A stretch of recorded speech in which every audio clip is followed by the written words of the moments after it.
We are live.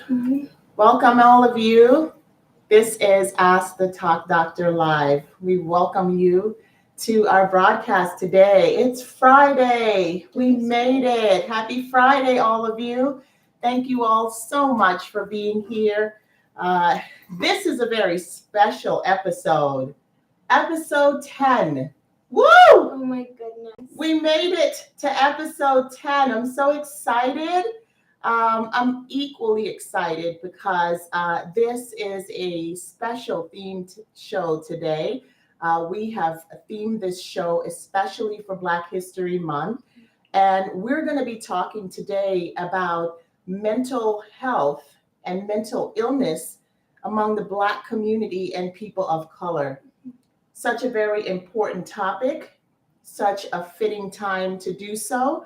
Any time, for that matter, is a great time to talk about mental health. I think that we should talk about it every day of our lives. But, we set aside this time especially because we believe that it is a very important, albeit sometimes a heavy topic, to bring to you, to share with you. And as you know, this is Ask the Talk Doctor Live. I'm your host, Dr. Dacia P. Hastings, and my beautiful co-host and daughter here, Star Brianna. I am a psychotherapist, speaker, consultant, and life coach. And Star Brianna will share who she is and what she does. I'm a content creator, social media strategist, and creative director. Nice. Yeah, very nice. And it's often a pleasure for us to take this time out to be here with you.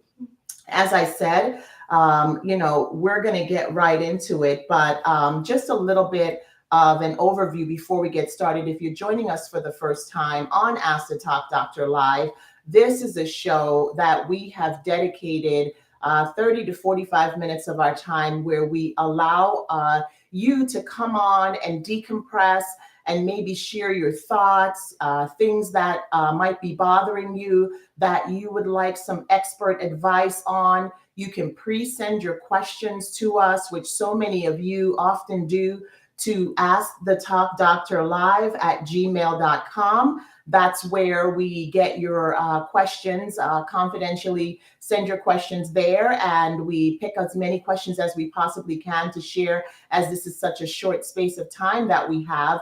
But we also invite you to use the comment box to share your questions and your comments that you might have live during the show, because we want to be helpful. We want to make sure that this is a place where you can feel safe and you can feel relaxed to come and decompress and just have a voice. And while on that note, I think we have someone that's requesting to join. So if you do want to be in, just say yes or no. This is on Instagram. Yeah, somebody's requesting to join on Instagram. Oh, okay. Yeah, that's fine. So we welcome you. Oh, you don't need to request to join at all. Just come right in. I'm not sure. Do we need to give them some sort of permission or something? We give permission and they'll be on live with us. Oh, wow. Wonderful.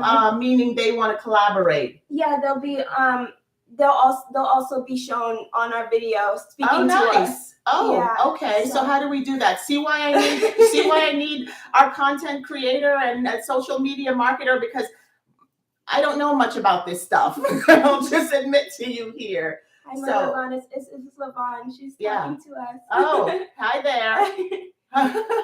Okay, wonderful. So I'm glad that we're able. Boy, technology. This is so lovely. It's beautiful to be able to have you on and have this as a space where people can even interact with us. This is, as I said, a very important topic, mental health for Black and people of color, what you should know. So let me first say this before we get started, because this topic can be very heavy and triggering. But we wanted to do so in celebration of Black History Month. We thought it would be fitting to address this issue. But as a clinician, I want to say, if you experience any triggers, any symptoms that makes you feel emotionally uncomfortable or even physically uncomfortable by anything we might be discussing here today, I encourage you. In fact, I implore you. You don't have to stay through the entire broadcast. This is actually posted and you can view it later. Take care of yourself first. And what that might mean is you might need somebody to help you process the emotions that you're feeling in the immediate sense. And I'm going to share with you a national hotline number as we have people joining us from all across the nation and even the world, that if you are experiencing something right now in this moment, as we begin to share this topic, that you can contact the National Alliance on Mental Health. They have a call line or a helpline that you can use, and it is 1-800-950-NAMI or 6264. I'll repeat, 1-800-950-6264. And the helpline is open and you can contact them if there is something that comes up that's triggering for you and you might need to process it in the immediate sense. Otherwise, again, the chat is open. Post your questions. We're going to give a little bit of, just some tips. But before we start off with the tips on how Blacks and people of color can feel comfortable in accessing mental health services, I want to be able to address a few points. So Star and I are going to dialogue back and forth about just a few things that are really prevalent in the Black community or communities of color that should be brought to light and that we should continue the conversation about. I want to open up, Star. You've heard me say this before, that a smile isn't always a smile. And it makes me think of a recent event that still saddens my heart when I think about it, where former Miss USA, Chelsea Christ, unfortunately died by suicide a few weeks ago. And many of you probably have seen that. It was all over the news and very heartbreaking to see that happen. Somebody of color that is in the spotlight, and many of us saw her beautiful smile every time she was on Extra. You could just, she just lit up a room.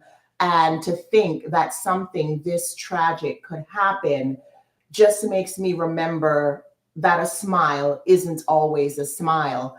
News reports tell us that, her mom shared that she was struggling with depression. Yeah. Thoughts? Of course. Wow, it's heavy. It's why I'm so vocal about my own mental health, my own depression, and anxiety, because it's important to be relatable, because it's something that everybody deals with, whether it's like severe or just like not, it's something that we all deal with. And like you said, she was so beautiful. People look at her and might be like, wow, she's got this or she's got that, she's got it all together, but you never really know. It's one of those hidden just illnesses, and it makes your brain so sick. And to have to reach the point of wanting to commit suicide, that's heavy. Heavy. So I'm excited about this topic today, and getting to explore, mental health in the Black community, because it's something that, like you said, is an ongoing conversation. It's something we should never stop talking about. It's something that should be comfortable to talk about in any place at any time. Absolutely. Absolutely. Star, as you were saying that this is something that we don't realize just how deep it is. The latest statistic that I saw is some 300 million people are struggling with depression. When I visualize what that looks like, the person walking down the street next to you, for that matter, could be somebody just struggling in that moment, and they plaster on a smile because that's what they feel that society expects from them. Unfortunately, at times, depression coupled with the pressures of life, feeling invalidated, misunderstood, invisible, and the list goes on, can really push someone to the point where they feel like there's no way out. And we never really know what's going on in the background in the annals of that person's mind, what they're dealing with in that moment. And this is especially true for people of color who just feel they go through so much in life because they feel like they live in a society where we constantly have to prove ourselves. No matter where you are, on the top of the ladder to the bottom of the rung, you are constantly in this space where you've got to do 10 times more to prove yourself, coupled with the fact that you may be dealing with things in your home life, in your work life, and you're inundated by all this pressure and stress. And then you turn around and you have to ask permission from society to seek help. Right. Why? Why do I have to ask permission from society? Because I can't access it. How many of the people that I'm going to seek help from look like me? And if I do, what's that going to look like? Right. Are they going to be able to relate to me? Are they going to be able to help me in the way that I need help and that I'm comfortable with seeking help? For that matter, where do I even start? You know, and that's so deep for a lot. And to have to ask themselves that question, oftentimes people just say, forget it. I didn't grow up in a household that made it okay for me to seek help. What does that look like? My parent, for that matter, when I said I was feeling something, oh, go pray. Oh, you're fine, or something to that matter. And not that prayer is not helpful, because as we know, from a cultural competency perspective, people of color have been socialized to use their spiritual, and religious groups to find support, because this dates back way back in slavery. That's how we found comfort and support and peace, through a supportive community as well as spirituality. And so it has been passed down.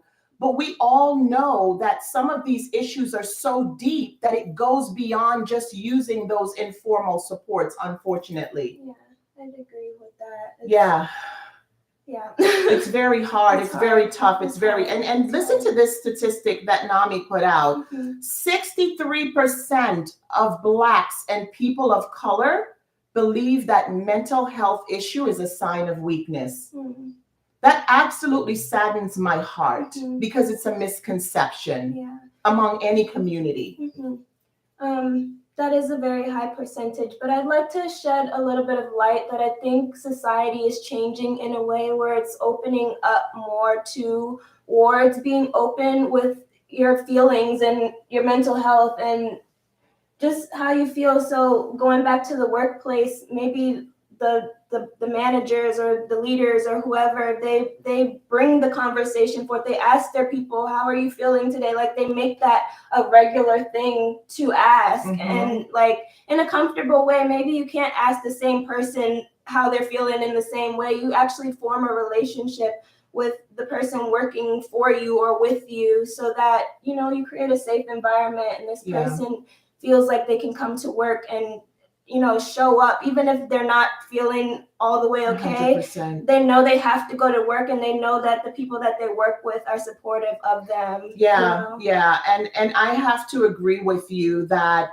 that does happen in workplaces today. Workplaces have evolved where they've gotten to the place where they do recognize that people bring their whole self into the workplace. Like, I don't just come with the sum of my parts. I bring my whole self, and if something is going on at home, I may not be able to process it, and I come to work and I'm angry, I'm mad, I'm frustrated, whatever, my productivity goes down. So they make it where programs like the EAP or, I certainly participate in a lot of those programs, helping to support organizations to support their employees. But I will tell you, still, the stigma exists among people of color that even though these things are available, it's almost like people of color don't feel empowered to give themselves permission to say, yes, I'm feeling depressed today, or I'm really angry.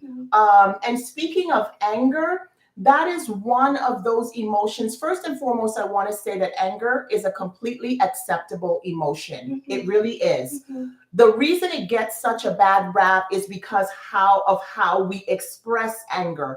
Oftentimes, anger is expressed in such a way that it becomes threatening. coupled with the fact that you're a person of color, Mhm. society already feels threatened by, Black men, for example, or men of color, that they don't feel like they have a place to put some of those emotions, because what's that going to look like? Right. If somebody of another race shows up and they're angry, oh, he's just having a bad day. Mhm. A person of color shows up with a bad day, it's criminalized. Mhm. Mhm. And so you are left to stuff those emotions, that it becomes such an allostatic load where the stress and the pressure is compounded to the point where when you do explode, it's not a pretty sight. Mhm. And that's why it becomes so important for there to be a sense of equality among the emotions that we have.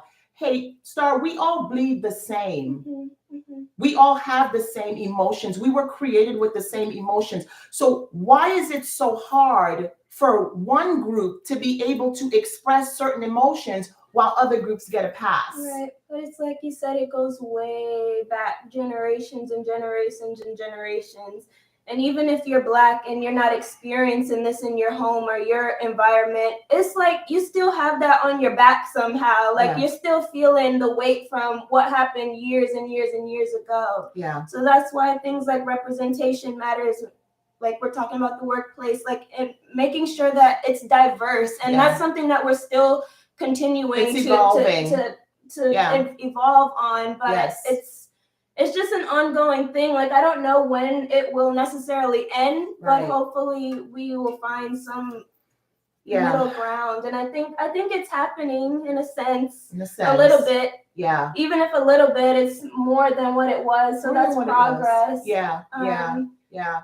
I'd like to go back to a place where when I think about socialization and how this exists, the things that have been ingrained in our minds, from generation to generation and being passed down Mhm. in terms of how to deal with your emotions. Mhm. Oftentimes, unfortunately, little boys are taught not to cry, Mhm. or they're taught, not to express those kinds of emotions. It's Mhm. like, toughen up, get over it. It's going to be fine. Mhm. And one of the things that then happen, little Black boys grow up to be big Black men, and that's still ingrained in their mind, that I can't cry, Mhm. I can't say I'm sad. Ergo, the interesting statistic, about over 60% of people feel like it's a weakness, but it's a misconception. It is not a weakness. Mhm. To express your emotions is a sign of strength. And unfortunately, people of color have to learn how to do that. Mhm. They have to be taught how to do that.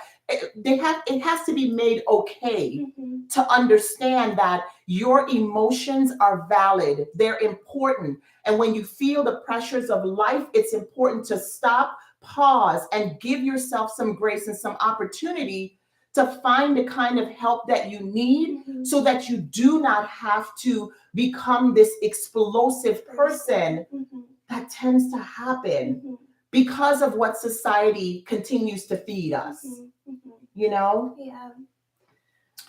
I think that the cycle of discrimination and inequities continues to perpetuate, although that we have come a long way Mhm. and we've made some progress since the pandemic. We've seen a lot of, dare I say, going backwards than going forward. Mhm. And, when I think about what this one author writes about us living in a CPR society,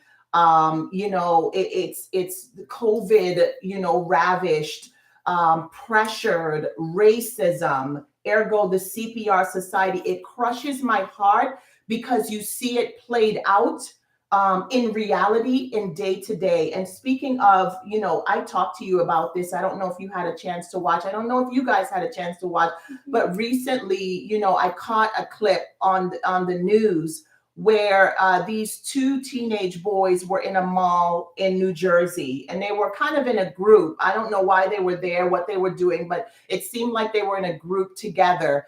And, somebody was videotaping this as it unfolded. Somehow the Black and the white teen got into an argument, and they were in each other's face. And so it escalated where the white teen threw the first punch. And so naturally, the black teen, went to defend himself. He hit him back, and it was a squabble. Somebody called the police. And unfortunately, the way this unfolded, right before my eyes, I stood there and I couldn't believe what I was seeing. The police arrived and they apprehended the black teen. There were 3 officers. They apprehended the black teen, pinned him to the ground, started to handcuff him.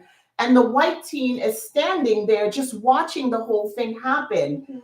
And my mouth dropped because the first thing I thought of was, this could be my son. This could be my son.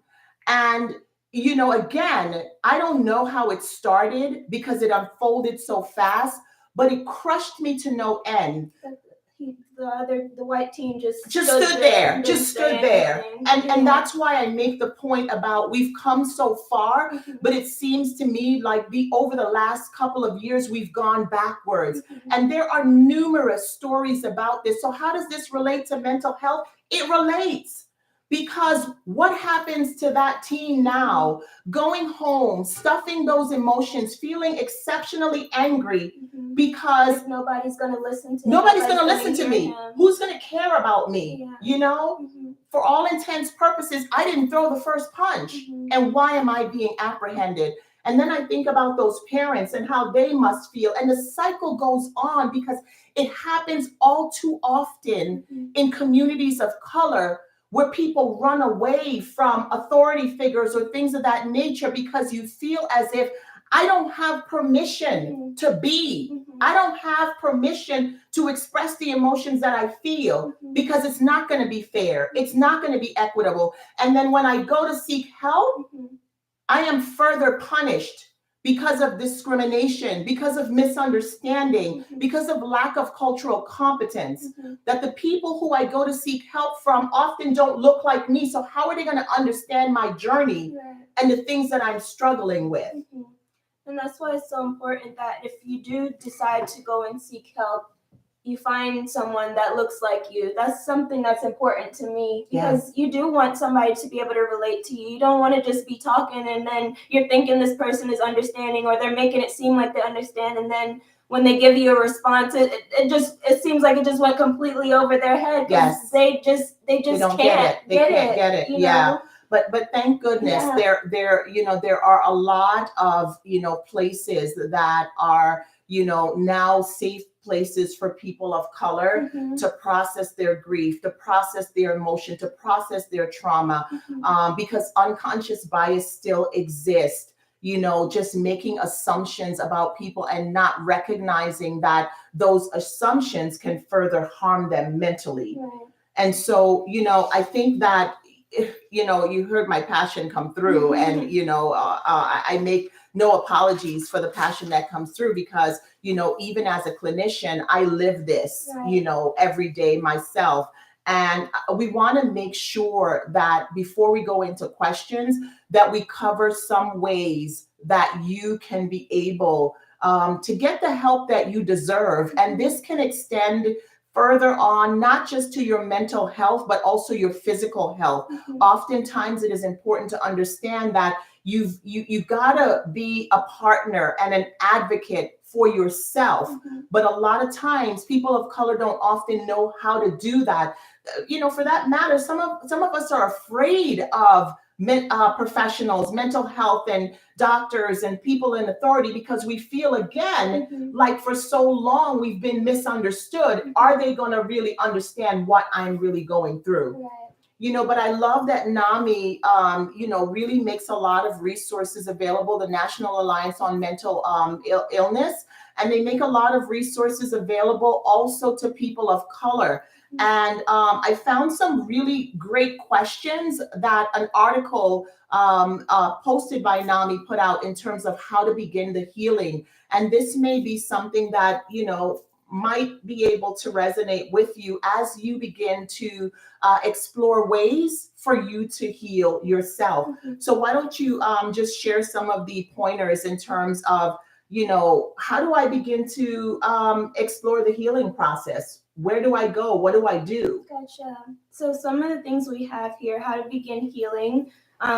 One, learn how to be your best advocate. This goes for both your mental and physical health. I think this is what you were just saying. Yes. Speak up for yourself. You do have a voice. Yes. Nobody can take that from you. That's you have right. a voice. No matter if you feel like they're understanding you or not, you keep on saying how you feel, and you don't feel bad for it. Yeah. Know and use historical shared cultural supports, family connections, values, expression through spirituality or music, reliance on community and religious networks. Yes. And I want to give a point about this because the way we've been socialized still works, but I want people to understand that it should not necessarily be the end all be all, because these are just additional supports. But sometimes your trauma runs so deep that you really need a licensed professional to help guide you through this. That you can still use these supports, your supports within your home, your family life, your community, your spiritual supports. And again, these are other supports to embrace you and wrap around you, and even sometimes offer referrals of relatable people that look like you. So oftentimes that might be a place to go to start, but also make sure that if you know that your problem is deeper than just, listening to your gospel music or your spiritual, practices that you use to help support you, you've got to seek the proper help, and it's okay to do so. It's okay to do so. Yes. It's okay to do both or three of the things, or however many things are going to help multiple. You. Yeah, across the board, generally speaking, oftentimes from a mental health perspective, we all need a team of professionals around us, meaning that it can be anywhere from a psychiatrist, a psychologist or psychotherapist, a physician, a nurse practitioner, a social worker, depending on what your issue might be. And I want to bring to light that, yes, I am well aware that in communities of color, oftentimes these things are not available. So access becomes a problem, which further bridges the divide, which further creates the stigma, because you look around and where's the help? Where's the help that is of quality even? And so you find yourself going over into other communities because you want quality help. But in doing so, you're then faced with the issue, are they culturally competent enough I want to say meet my need? Social media can be two things. It can be good and it can be bad. Just like the world, it's good and bad mixed together. But one good thing is it's bringing so much like awareness. There's so many professionals like the TalkDr and so many other people that shed light and insights on different traumas and different things that we're going through. And I wouldn't say just everything that you read, just take it. That's why it's important to ask questions. You can leave a comment, you can send this person a message directly, or if you see a friend commenting on a post and you're like, just ask questions, and just whatever feels right in your soul. There's just access these days. You get on your phone and there's access, So even if you don't have this clinic right down the street from you, at least sometimes 9 out of 10 you have a phone, or your friend has a phone, somebody has a phone. Yeah. I love that you brought that up, Star, because one of the things that I find in my practice, oftentimes, when Black men seek help, or even Black women for that matter, a lot of times these referrals come through friendships. So if you went to therapist X and you had, such a great experience and it's really helping to support you, you then tell your friend, hey, this person was really helpful, check them out. And that gives that person permission then that if my friend found help here, then maybe there's hope for me. So spread the word. If you know that you've gone to a therapist or you've gone to a professional that was really helpful, don't keep the good news to yourself. In this community, we really have to learn how to use the referral system and really be the buddies for each other, talking to our friends and our loved ones and our cousins and our aunts and our uncles, letting them know, hey, it's okay for you to go see this person. This person can really save your life. So I'm glad you brought that up. Let's talk about extending it to how then do people talk to their healthcare professional or even interview for that matter? You didn't know you could interview your healthcare professional, did you? I get interviewed all the time before people come to me. They want to know all, and I love the people who educate themselves about their professional before they go see them, because hey, this is personal. Yeah. This is your deepest, darkest secrets that you're going to reveal to this person. You want to be comfortable and you want to make sure that this person is going to help to support the need that you have when you just kind of vomit all of that information for that matter and feel vulnerable after doing so. Right. And let it be a vomit, because sometimes you feel like you're telling this, but then you don't want to tell this. You're kind of afraid to tell this. You don't know. Let it out. Just spill it all out. You know, you have to. Let it out. Yeah. It can save your life. People with mental health issues die 30. I think the statistics said that they die 30 years earlier than those who do not. Oh my goodness. So if that isn't enough to tell you that help is available, seek it until you find it, because you're going to die 30 years earlier because of all that stress you're holding in that is now impacting your physical health as well, because that's what it does. I mentioned the word allostatic load before. In Black communities, we carry so much pressure of discrimination, racism, stress, lack of resources, all of those things, that it becomes such a load that sometimes you don't know where else to go to put it.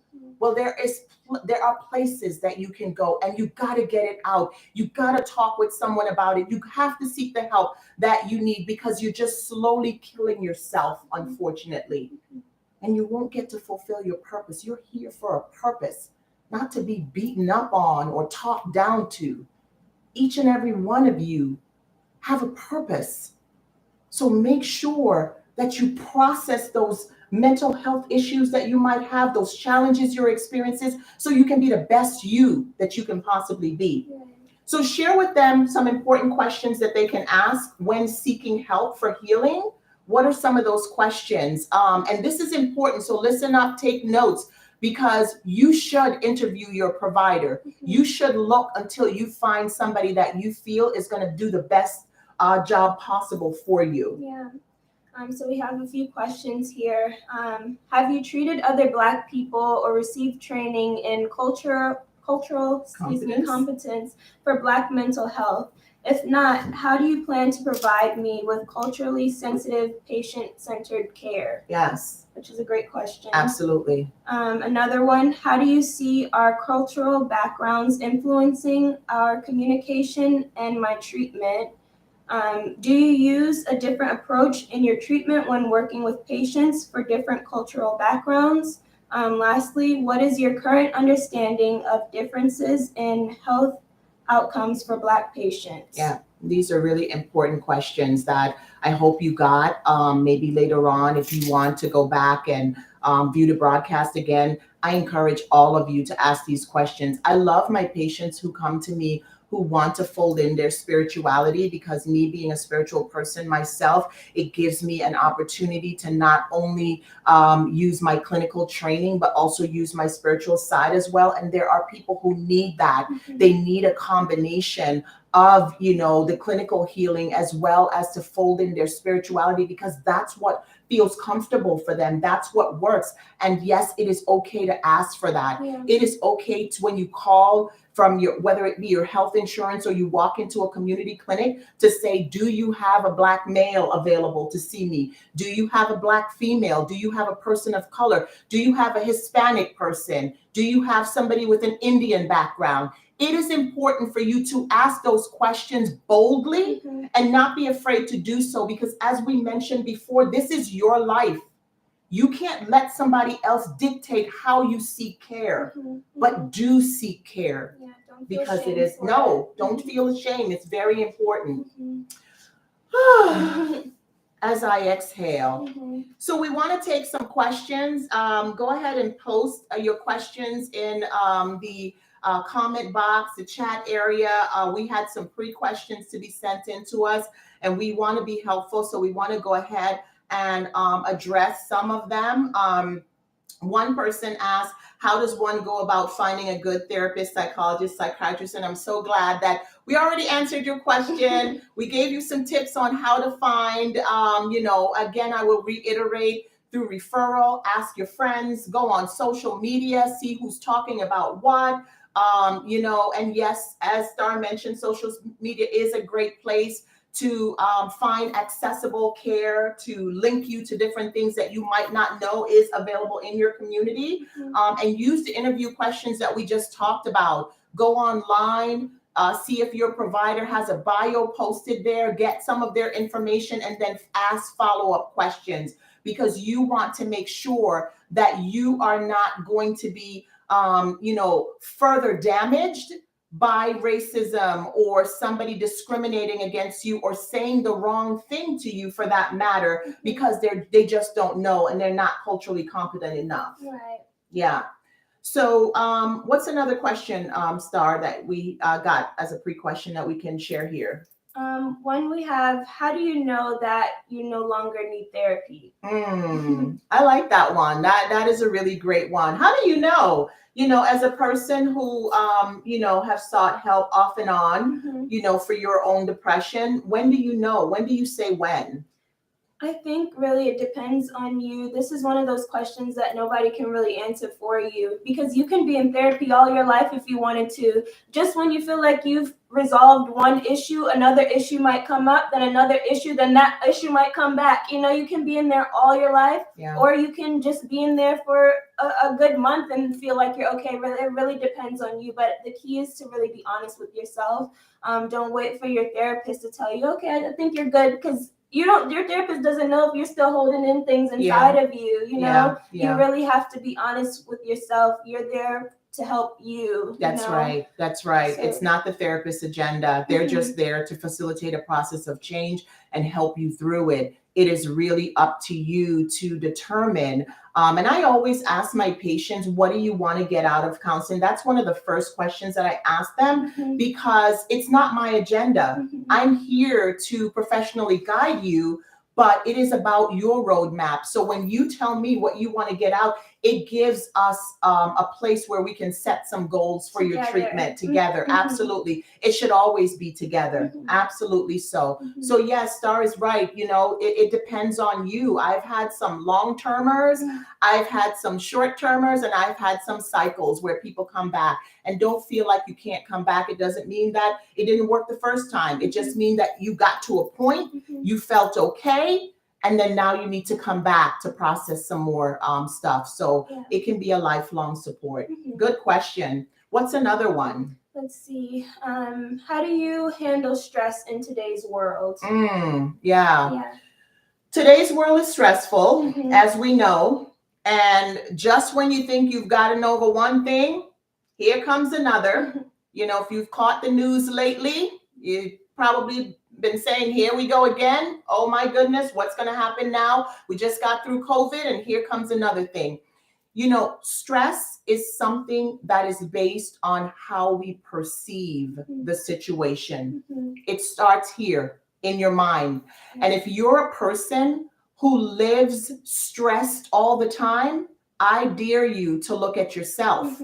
We because have someone who said it's always good. It's always important to do mental cleaning. Yes. What yes, absolutely. Yes. Mental wellness check, check in with yourself from time to time, because you can be carrying so much with you, and that a situation outside of yourself from which you have no control just triggers you to the point where it sends you into a deep depression or spirals you down an anxious path, and from which you might feel that there is no coming back. So you've got to do those self-check. You've got to check in with yourself often. And if you find that it has become too much for you to do on your own, or talking to a trusted friend, a professional is always there to help you. I say it's based on our perception, because what might stress you out might not even touch me, because again, it's what we perceive. But here's a formula for you, since you asked the question. Remember, always remember that stress equals demands minus resources. If you want to continue to manage your stress, lower the demands on your life or increase the resources. That's where you gain the balance. You have to arm Stress, yourself with all absolutely. the resources you can get. Yeah. Stress is demands minus resources. And we know that in communities of color, resources can be scarce, demands are high. And one question you might be asking is, Dr. Hastings, how do I lower the demands if I live in this community, if I live in this society? It's a great question, but you got to keep going. You got to keep trying. You got to keep moving forward and seeking, and giving yourself permission to seek the help. Connect yourself to community resources where you might go in for one thing and find that they've helped you with 10 other things. Right. But you got to stay connected. You have to stay connected, because if this person is able to get the help across the country, you can get the help too. Absolutely. Because there's no difference between that person and you. That's so right. Like you said, you keep going and you make sure you find it. That's right. Absolutely. Yes. Thank you for your question. Do we have time to take one more? We can do one more. Any in the comments yet? I didn't see anything come through. Go ahead and post your questions. We're kind of getting ready to wrap up here. We're so glad you took the time to join us today, gifting yourself this time, whether it be your lunchtime or you're just kind of getting into work or whatever the case may be. We appreciate you being here, and we want to be helpful. So go ahead and post your questions. All right, we're going to take one more from the pre-questions that came in to us. So what recommendations can you share in providing mental health anti-stigma education amongst the West Indian population living in North America? Wow. Okay. That's a great one. So we are talking about, as we said before, Blacks and people of color. And as we know, a part of that is, our West Indian, our Caribbean family, we being of Caribbean background as well, can really speak to this firsthand, knowing that, not just in African-American communities, but remember all of this has sort of been the thing that has been ingrained in us from generation to generation. Don't put my business in the street. Whatever happens in my household, you leave it in here. Or you have a problem, go pray, go read your Bible, talk to grandma about it, talk to grandpa about it. And it's one of the ways that we've been socialized, whether we're from the Caribbean or we're from, have been migrated to the United States or all across the world for that matter. Way back, when from slavery, this is how we kept everything together, because it was a way of protecting ourselves. Yeah. And so unfortunately, it has hurt us, but it has helped us, but it has also hurt us for that matter. And so to answer this person's questions, we have really got to make sure that we are launching campaigns, just about everywhere in every community to spread the word that mental health matters. It's reminding me of last summer when I visited St. Martin. I was so excited to see, this big wall, in this part of, I think it was the Dutch side of St. Martin, that they had painted a sign on this huge wall for people walking by, driving by to see mental health matters. And it kind of took me because growing up in the Caribbean, it's not something that you see all the time. Again, my explanation about how, you're not going to put my business out there. Whatever happens in this house, it stays in this house. But you know how that translates for people holding on to that trauma. But when I saw that, it reminded me how it makes it okay for people to recognize that, hey, if this is being broadcast on a banner or a wall or where everybody can see, then it must be okay for me to tell somebody I'm not okay and to seek help. Yeah. And so to this person's question, I would say, educate these communities where it's predominantly Caribbean and, West Indian and any persons of color, and make sure that there are relatable people there as well. Somebody who looks like them, talks like them, can advocate for them. This is sort of the bridge that allows people to recognize that it is okay, that people in my culture seek this kind of help as well. Right. And so we've got to keep the conversations going. We've got to continue to be the voice. You can be the voice in your church, in your social community, in your groups. You have got to do your part. Right. And there's many ways to be a voice. So say you're naturally timid but you like to do art. Maybe you can be the one to paint on the wall, and then you have a friend that's also really passionate about it, but they like to speak. So you guys put together an alliance, event, Absolutely. Yeah. Form an alliance. Yeah. And really visit websites and, to find out where these social groups are being held that, caters to Black mental health. So that, again, it can be a place where maybe you don't start the campaign, but you can be a part of someone else's campaign. Very, very important. Even events that are happening, health events, wellness events, set up a table and just be the one to really voice, hey, our mental health matters in the Black community.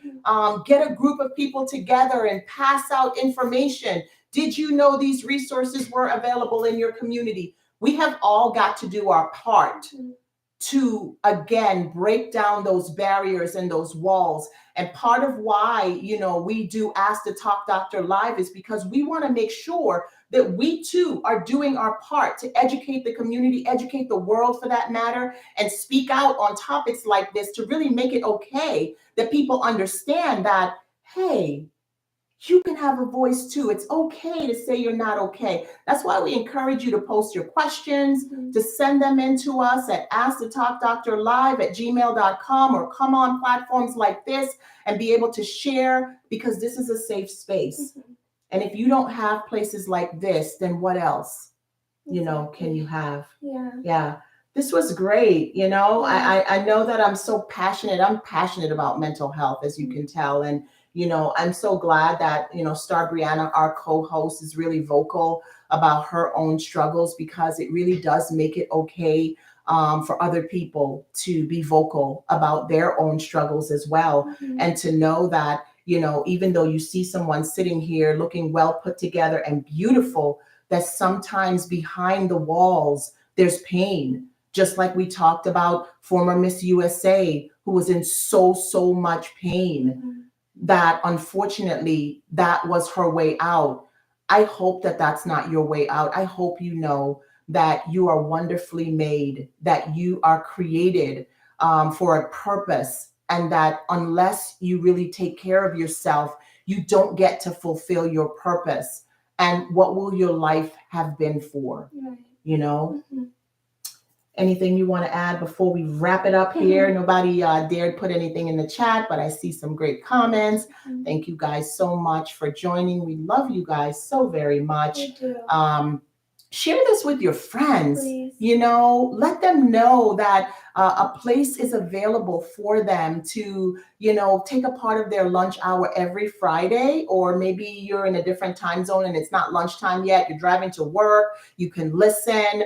Maybe you're in another part of the world and you're listening to this while you're going to bed, for that matter. It doesn't matter. Any time is the right time to talk about subjects that matters. And this is one of those that really matters. So anything you want to wrap up? Any final thoughts you want to give?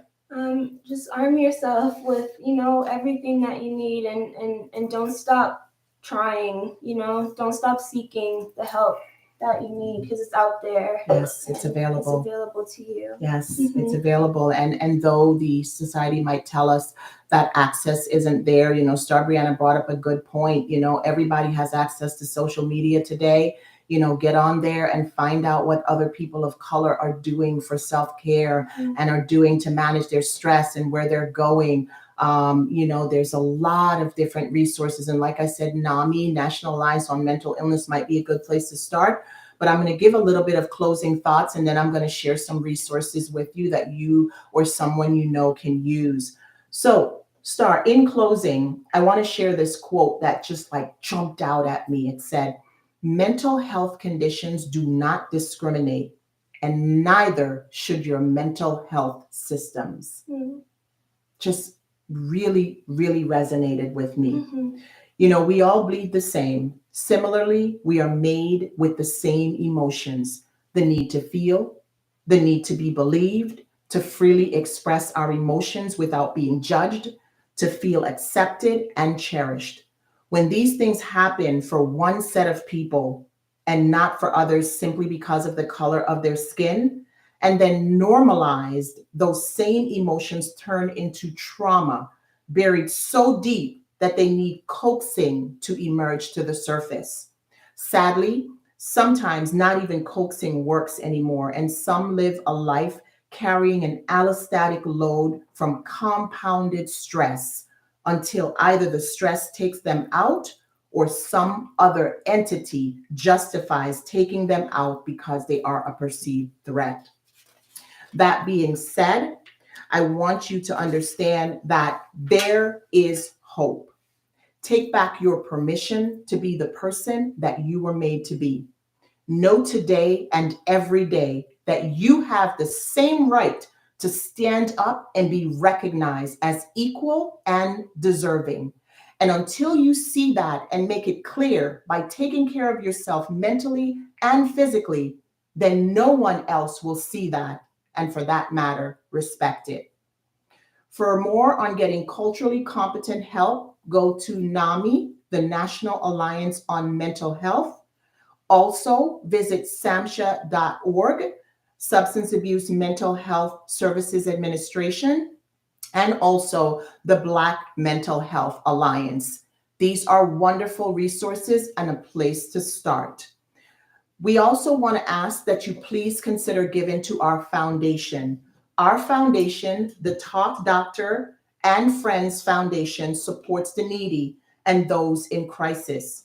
We are also a place that provides scholarship to minorities wanting to go into a profession of mental health, but we need your help. Our mission is to be the hands and feet of Jesus. So please consider becoming a friend of the foundation so you can do more good where it is needed the most. For more on the foundation, contact your founder, yours truly. Send me a message now asking me how to become a friend of the foundation. If you're looking for a place to start in terms of helping to combat the stigma of mental health, this might be a great place for you to start as well. We thank you so much for being here today. Ask the Talk Doctor Live airs weekly at noon Eastern Standard Time on Fridays. And we'll be back next week with more great themes and topics. Thank you for being a part of episode 10. And we'll see you next week on Ask the Talk Doctor Live. Thank you so much for being here. Bye now. Bye, guys.